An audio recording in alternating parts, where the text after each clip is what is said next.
Okay, hi, my name's Roly Porter. I've been producing electronic music, I suppose, for about 20 years or so, which is depressing. Well, no, it's not, it's depressing, it's not. It's excellent, but that seems like a long time. I started out in a kind of electronic, kind of post-dubstep duo called Vexed, which was me and a guy called Jamie, who now writes music as Kudo. And over time, club music became less relevant to me, just the physical act of being in clubs. Sort of beat, rhythm-based music became less relevant to me. So I began writing what I recently heard described as power ambient, which is a horrendous genre term which I won't be using regularly. And I suppose part of taking the rhythmical elements out of music, specifically beats, and moving away from genre-based things, began to push me towards a sound which people use, again, kind of vague umbrella terms, but a more sort of cinematic sound. And that began to get me thinking about what position my music might have in the world. And kind of moving on from that, I began writing music for film, and trailers and doing sound design and things like this. And a few sort of aspects of moving from being a solo producer, solo electronic music producer, to, I suppose, what is termed composition or composer. There are a few kind of technical things which I think, for me, were interesting challenges, but I think are worth examining in an attempt to kind of make it easier for producers and a more varied range of musicians to get involved in film music, composition and things like that. So this kind of theme of the day today, I suppose, I read in the blurb, challenging the common myth that the time to think seriously about sound is at the end of the production process. And I found that a really interesting point. It's something I think about a lot. It's certainly the case in a lot of the projects that I've been involved in, the films that I've done, I've certainly come to after the picture's been locked. As a musician, it seems kind of natural to me to respond to what I see. So if I see a picture, or if I see a film, I instantly begin hearing how that would sound in my mind, and not just sound, but music. And, you know, if I see a picture of a star, or a spaceship, you instantly, imagine music.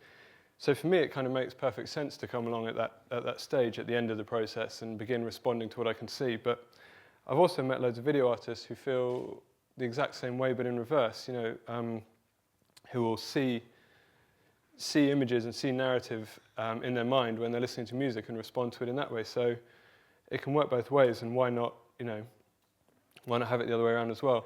A lot of video artists that I work with are kind of, I suppose, have a history of VJing, another horrible term, which is a kind of response to, a kind of visual response to music. A lot of people have heard the term visual music, which is a way of describing AV work.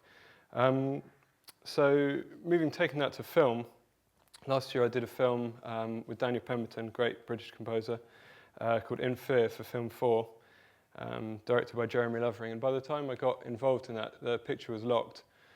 And it gave me loads of great challenges. It was a great kind of introduction, a bit of a trial by fire, but a kind of introduction to the challenges of composing for film.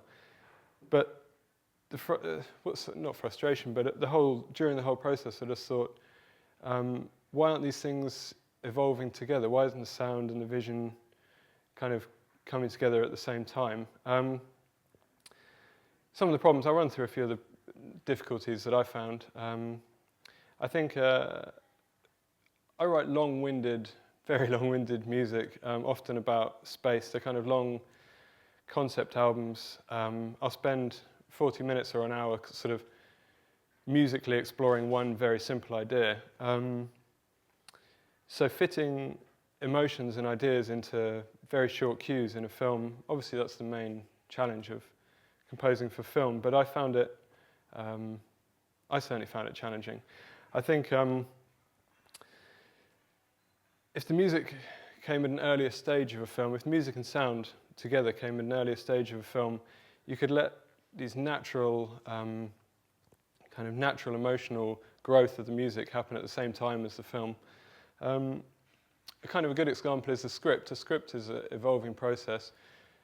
Actors will have a script, but they'll respond to it and they'll adjust it depending on how they feel about their character or how they feel about delivering a certain line. It's this sense of evolution that kind of begun to make sense to me as for film music from the sound and the audio point of view. So it's rare that I'll imagine a tune in my head and instantly create it without some form of kind of growth and evolution in the studio process. One of the biggest things that I found difficult from moving into film and trailer music is the flexibility, retaining this flexibility in music. So often the compositional process for me is kind of a permanent one. I'll use long sort of effects chains, hardware and software, guitar amps, things like that, to come up with a sound, and often unraveling that sound to an earlier state is extremely difficult. So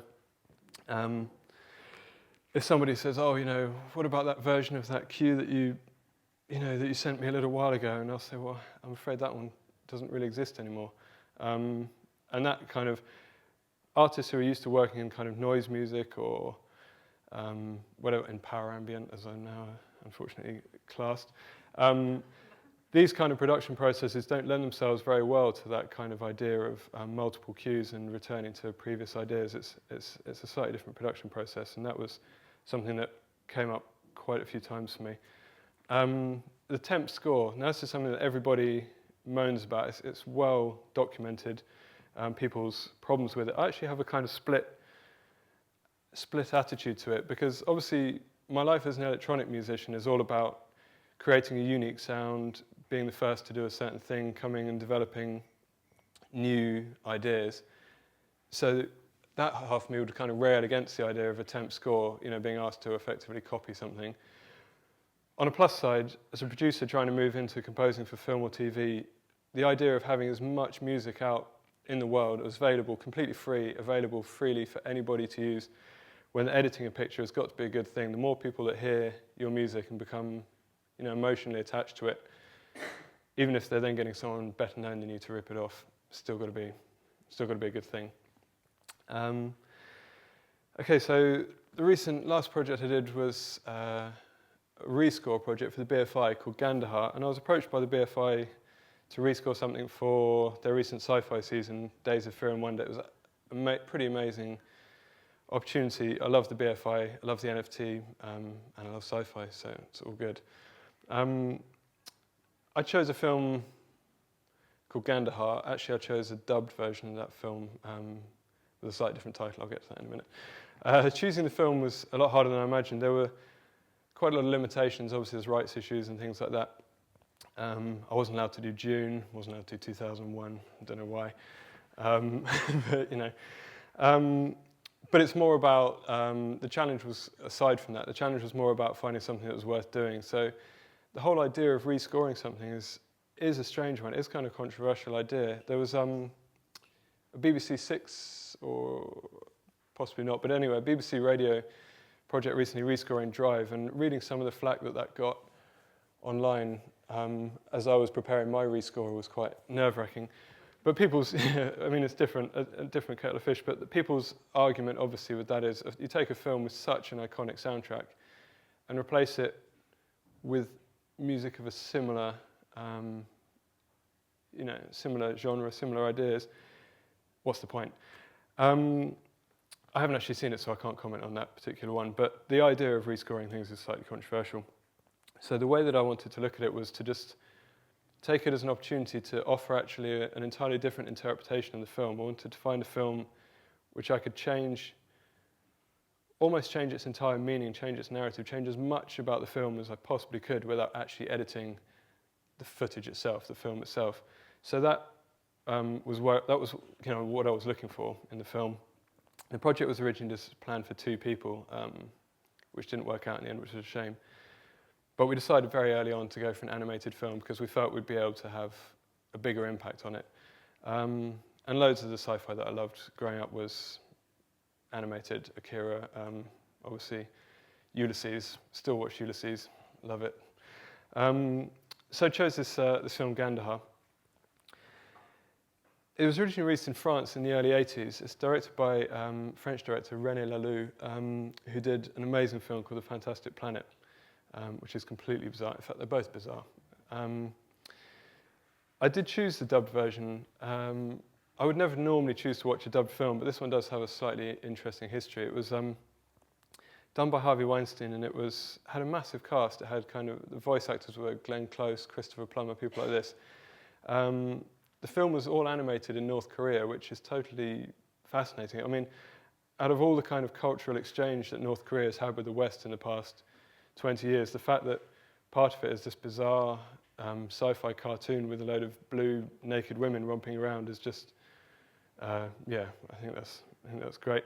I read online, although I can't, I can't confirm this, but I read online that the French animators had such difficulty explaining to the Korean animators their idea of how these nude women should look. It's a kids' film, by the way. That they actually had to take porn with them from France to show these North Koreans. I don't know if that's true, but it certainly does have a lot of nudity and a lot of very strange phallic referencing, a lot of which I didn't notice until I actually performed it live at the BFI and heard people laughing. And I sort of turned to the screen beside me and I didn't notice that one. But anyway, it's a very strange film. So whether it's for kids or not, it's difficult to say. And that was what was so great about choosing it for a rescore, because I could take these elements that I saw in it, these really fascinating ideas of time, space, genetic research, the effect of genetic research on society, all these things, and kind of try and extract them and try and change what I think the focus of the film would kind of become. So the story is set in fictional world called Gandahar, where through years of genetic research they've created this kind of perfect existence for themselves. It starts with a scene with a plant kind of giving birth to this strange little bug, which then instantly is breastfed by this naked passerby. So it's odd. It is odd. They eventually, as part of their genetic research, they eventually create this giant brain called the Metamorphosis, and he's sending back metal soldiers back through time to capture Gandaharians, take them to the future, and sort of keep them alive by processing their bodies. I don't need to go. I won't tell any more story. It is a strange film, but it had a load of opportunities for kind of reinterpreting.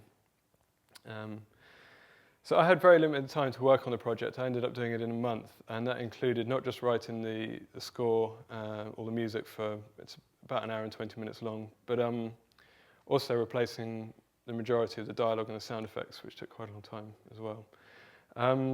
I started out really traditionally. I kind of got excited and thought, I've done a couple of films. I know how to go about this. So I sat down, got myself a cue sheet, and watched it through, and started noting down, huge list of cues, and it was sort of 26 minutes, Sylvain heads off on his giant flying beast, something heroic here, etc., etc., etc. Did about a week's work and took it to the studio where my friend from the record label showed him a few bits and pieces, and he just said, no, this is just dreadful, you just got to give up, this is rubbish. Start again, start the whole thing again. And his point was basically that the film, the way that the film was edited and everything, it had a kind of functional, the score, no matter whether I changed the score, it had a functional score that told the story, albeit in a kind of, glam rock 80s action fashion, but it had a functional working score, so there was no point replacing that, even if I did it in an entirely different sound palette or entirely different melodic fashion, you'd just be replacing something. And he was really the one who pushed me towards this idea of, what is it that you love about this film, and how can you actually change, almost change the entire story, at least change the focus of the story and the pace of the film by what you're doing. So I went home and I watched the film with no sound on a nice big screen, nice big speakers, and I just played music as different as I possibly could from the score attached to the film. Just turned off all the dialogue, all the sound, and just played kind of Sun Ra, Colin Stetson, stuff that was as far removed from the music in the film as I could. And even though I've had a bit of a moan about temp scores, this was kind of something different. It was sort of the opposite. So a temp score is a really great way of helping edit a scene, getting a kind of idea of tone and structure and things like that, getting kind of vibe for the whole thing. This was the opposite. I wanted to use music to kind of remove the vibe. I wanted to un-temp score the film, if you see what I mean. And by playing music across scene cuts and without any dialogue, I began to sort of see the parts of the film that I wanted to extract and the parts of the film that would work and adjust the pace of the whole thing. As soon as I muted the action, muted the lasers, muted the dialogue, got rid of everything, it sounds a bit brutal, doesn't it? I mean, it is a good film, but as soon as I did that, it began to work much better for me and for what I was feeling about it. It began to slow down and take on this kind of dreamlike quality. And that was what I wanted to do. I had to extract the dialogue from the original audio, and that was problematic. It did take a long time.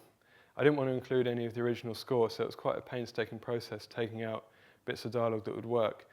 And actually, in some scenes, I ended up removing dialogue altogether. Sometimes because there was a clash, and sometimes because I just didn't like the dialogue. I feel like a kind of evil dictator destroying this film when I'm talking back of it, but there were parts where I actually just felt it worked better without sound effects and dialogue. Yeah, I've had mixed opinions on that. There was I had an accomplice, a colleague of mine, dutifully replaced all the laser sounds, which he actually played to picture with a slinky, which was great. I didn't watch him do it. He sent me the audio track, but there's some quite frantic laser battles in the film, and I just love the idea of him, desperately hammering his slinky away just watching this film. It's an hour and 20 minutes is a long time to play the slinky, and there's a lot of laser guns in it. So thank you, Lloyd. Well done. It was good work. Yeah, the dialogue thing, I mean, the idea of, vococentric mixing, sort of the idea that dialogue is critical to a film. I mean, obviously it is critical to a film, but in a mixed point of view, that dialogue is the kind of absolute essential thing. It felt, in this case, it felt justified taking it out. I actually was interested. I saw Interstellar the other day, and I saw it at the IMAX and sat way too close. I sat about an inch from the screen. I couldn't see anything, and it was incredibly loud, so I couldn't really hear anything. And afterwards, I read lots of reviews of people complaining. I thought the sound was completely incredible. I thought it was, one of the most interesting mixed films I've ever seen. But people complaining, I couldn't hear anything anyone was saying. And I was like, so what? It doesn't matter. They're in the spaceship. It's falling apart. They're going through ice storm. You don't want to hear what anybody's saying. It doesn't matter, does it? You can work out what they're saying. So yeah, I don't know.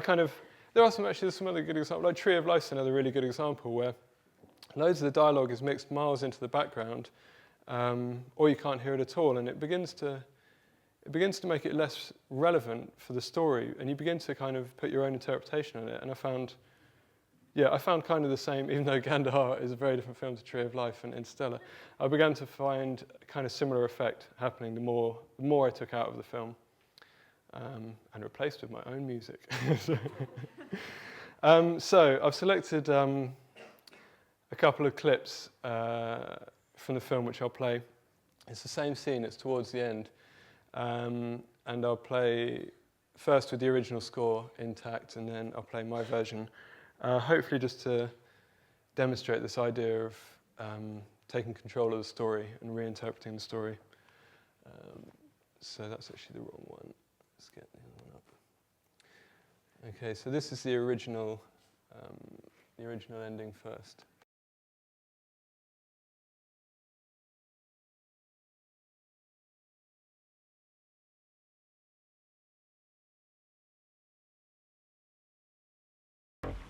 Let me handle this. He's waiting for me. Should I accompany you? No, it's a personal matter. He asked me to kill him.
Metamorphosis.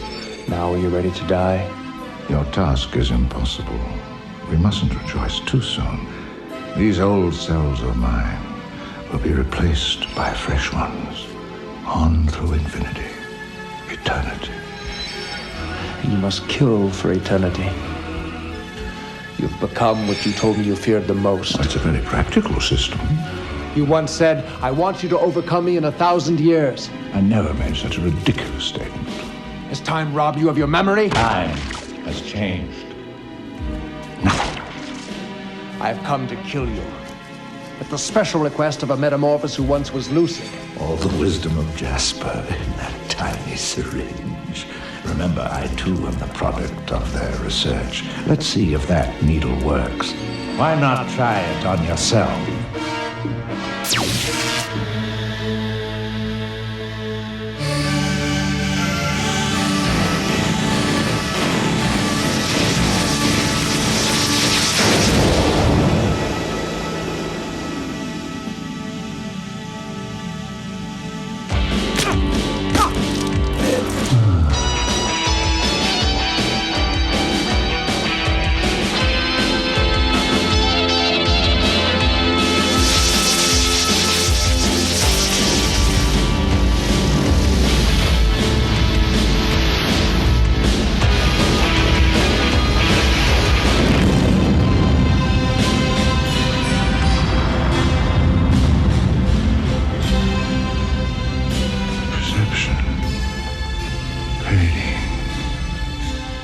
What an abrupt stillness. How still. Silence. Finally silence. Fatigue. A long sleep. No more pain.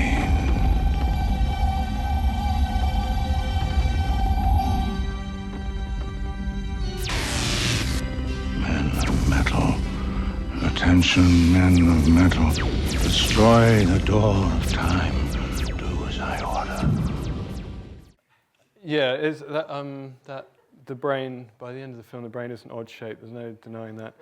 So yeah, now I'll show the same scene and how I interpret it. And this is kind of the reason I talked for a bit about the idea of reinterpreting it, is because it's by no means a kind of qualitative assessment of, you know, replacing something because you think there's a problem with it or because you think you can do better. It's just that guitar cue, or you know, whatever sound it is, as he's running down the brain there, was kind of, it was symptomatic of a kind of a problem of interpreting the film. When I showed it to other people, I was kind of looking past the music, that sort of 80s action soundtrack kind of sense that it has. I was looking past it and seeing a film that I was really enjoying, with ideas of mortality and time and, you know, genetic research that I've mentioned. But I'd play it to other people with this original music, and they'd say, why have you chosen this crazy film? Like, what are you talking about? This is mad. It's just a film with a load of big willies in and really, really strange music.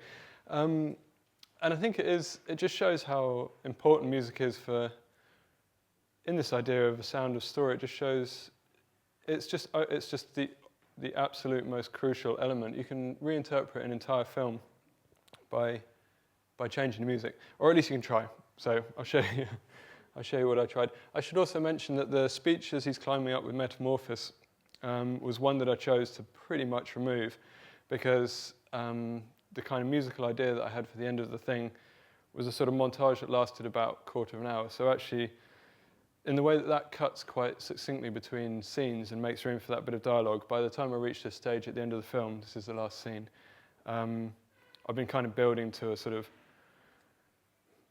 I got rid of that bit of dialogue anyway.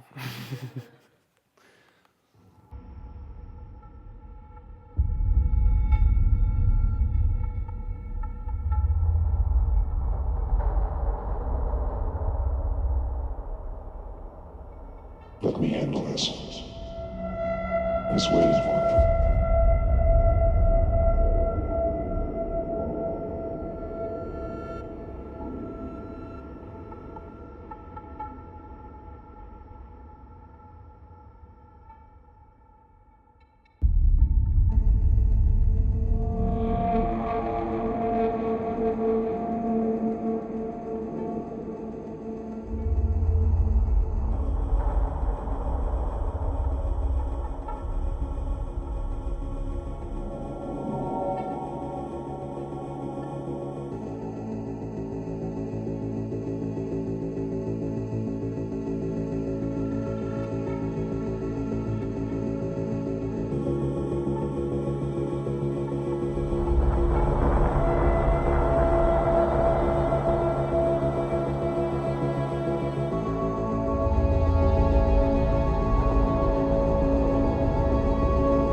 So, as I say, it's not necessarily a question of trying to improve something. It's about trying to find a way of interpreting it myself. And by removing, as you can see, the majority of all of the sound effects in that were replaced. The majority of the poor old Lloyd, I took most of his laser beams out of that scene after he'd dutifully given them to me.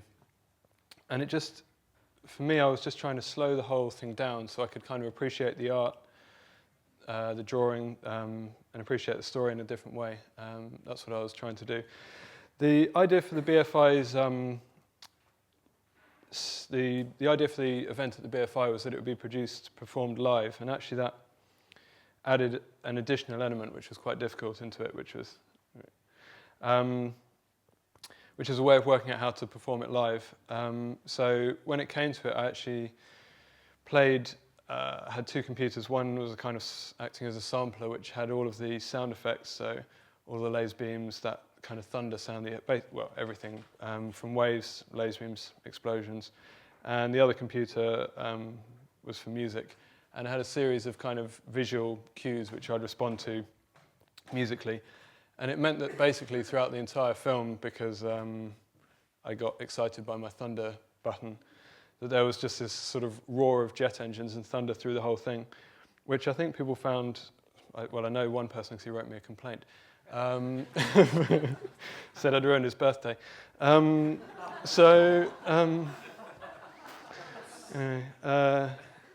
Interesting, he was the only person to have actually seen the film before. But yeah, he didn't like the fact that there was thunder going through the entire film. He didn't understand why. But for me, it just set this kind of ambient bed, which meant that I could begin to appreciate those things which were easy to miss, in my opinion, in its previous state.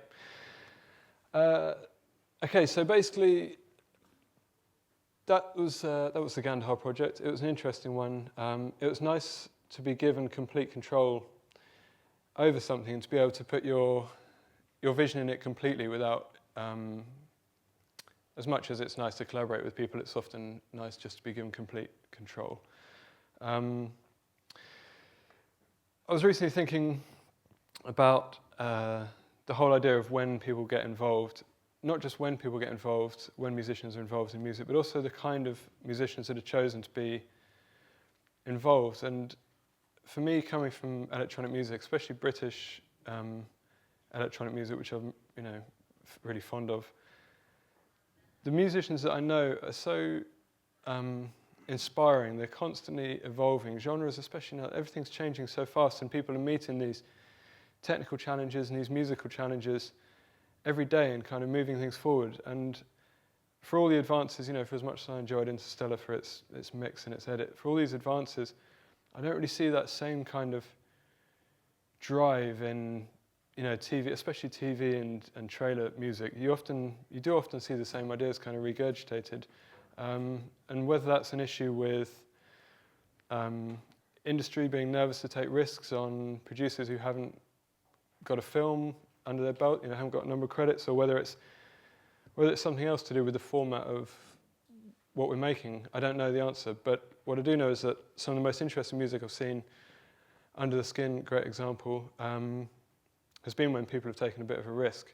So I suppose what I'd say today is whoever's working on the music, whether it's a composer with 100 credits or a grime producer who's released one 12-inch, get them in as soon as possible, get them involved in the whole process, let the whole process evolve as one thing, create a world of sound, the same way you would create a world of vision. I was recently contacted by somebody who's given me a proof of concept for his project, and he included drawings, really early stage drawings and ideas he had. This is a project that's months or maybe even years away, but because he sent me this stuff, these outlines and this tiny bit of text and tiny drawing, that's all, it's just there. The idea's in my head and it's growing, and I'm kind of thinking about it already, and we can hopefully grow something together, and that's what I'd like to see more of.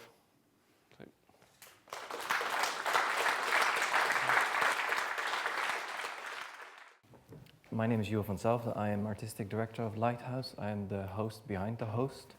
and all the incredible hosts are in the front, Emily and Sian and Fiona.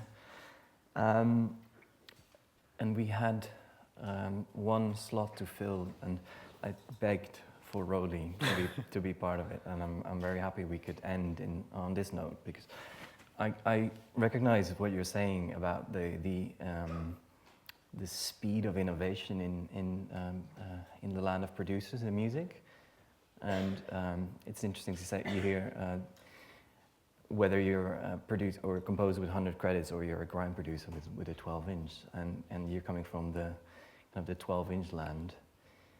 Who of your generation or who of your scene have been struggling with getting on board? I don't even know if it's a case of people struggling with trying to break through and not achieving it. I think it's even a question of whether people feel it's a valid opportunity, whether people think it's even an opportunity. I mean, there's a lot of people in techno, because there's such a wide-ranging amount of techno now, and sort of kind of music that's really broken down. So these are people who are really traditionally used to working quite complex sound design, so they make obvious choices to move into sound design and things like that. But so far as, I don't actually know any examples of people who have attempted to move into composition and have failed. It's more the question of why aren't these people moving in? Why isn't this like a completely natural back and forth? I also think from a point of view of people I've met who work primarily in film and TV music, that it should work the other way. They should be much more open to the idea of releasing. There's nothing more amazing as an artist, and I've only realised this recently, to release music that you've written entirely in your own time, to your own structure, on a label that you are strongly involved in. That's like the ultimate indulgent act. I mean, everybody should have a go at that. Yeah. Let's involve the audience straight away. Is there anybody who has a very direct question for Roly, having seen this? It doesn't have to be very direct. Yeah, sorry, this is the Dutch here. There's a question over there.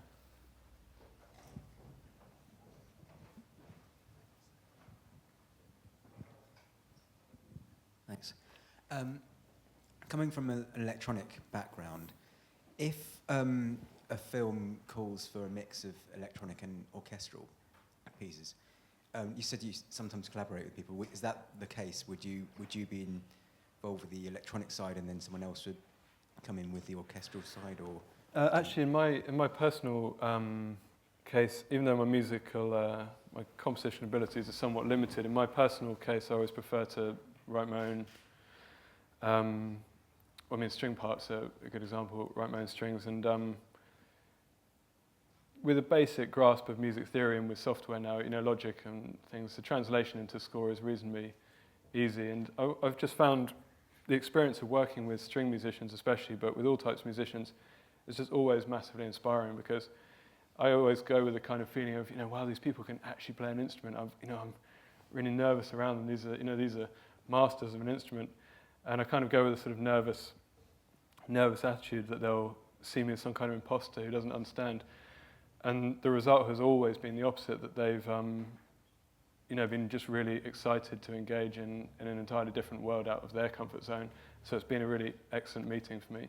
Were there some technical subtleties, like say, as far as playing a violin, the techniques involved that you needed to learn? Yeah, exactly. I mean, there's that kind of thing. It's good to have a kind of collaborative attitude, because programming software strings is a pretty tiresome experience, and if you can give somebody a basic melody and they can embellish it, then that's where that kind of collaboration is always extremely fruitful. Right. Thank you. From the top of your head, who would you hope to join you and Mika in scoring films? I mean, obviously, he's a good friend, so it's a given, but I think Jamie Kudo, who was my partner in the Vex project that I started out in, his last album, the Severance album, was just the kind of, for me, the definitive sci-fi soundtrack. I think I was talking to somebody the other day about Blade Runner, and how Blade Runner was such a breakthrough soundtrack because it created this new palette of sound, a kind of new language of sound. And a whole gamut of stuff that I associate with Blade Runner. It's just informed so much in my mind. The things that I call Blade Runner grouped into this big thing. And for me, Jamie's Severance album was as defined, as distinctive a kind of palette. I think, I mean, anybody really. I think the interesting thing about the idea of how beats were a big kind of stumbling block for people. When I used to write music with beats, it was effectively the same music, but you removed that rhythmic element, and suddenly people are saying, oh, it's cinematic, I can put that in my timeline, I can edit to that. But I mean, there's just numerous artists who happen to have beats in their music, but who are writing beautiful and amazing music. So I think that, I think, was definitely a stumbling block for people from a kind of music supervisor point of view. Was it James Ginsberg who said it was rubbish? Oh, no, no, but he would have done it if he'd have been around. No, it was Paul Germinason. Yeah. I'm very lucky to have a very small, close-knit label group where we will brutally critique each other's work. Could you maybe illustrate what's happening in Bristol? Because it's what's in the water that all of you are making this incredibly industrial, physical, rich, layered music. I think there does seem to be a lot of people in Bristol, certainly that I'm friends with, that are making not similar music that has a similar purpose, music that comes from a similar place, but that is very distinctive and different. There's certainly nothing that I would describe as a genre. But the unifying force between all of us, I would say, is a sense of, on a good day, on a bad day, bitterness, on a good day, I'm trying to kind of think of a constructive term. Watching, especially since dubstep, watching genres, the turnover of genres and the sort of repeat of these musical ideas began to affect us all in different ways, and that was when we kind of really gave each other the freedom to leave all that behind, but move forward as a group. So the Subtext label, that was basically what it encompassed. It was an umbrella which we could all act freely under, and that somehow unified us. Yeah.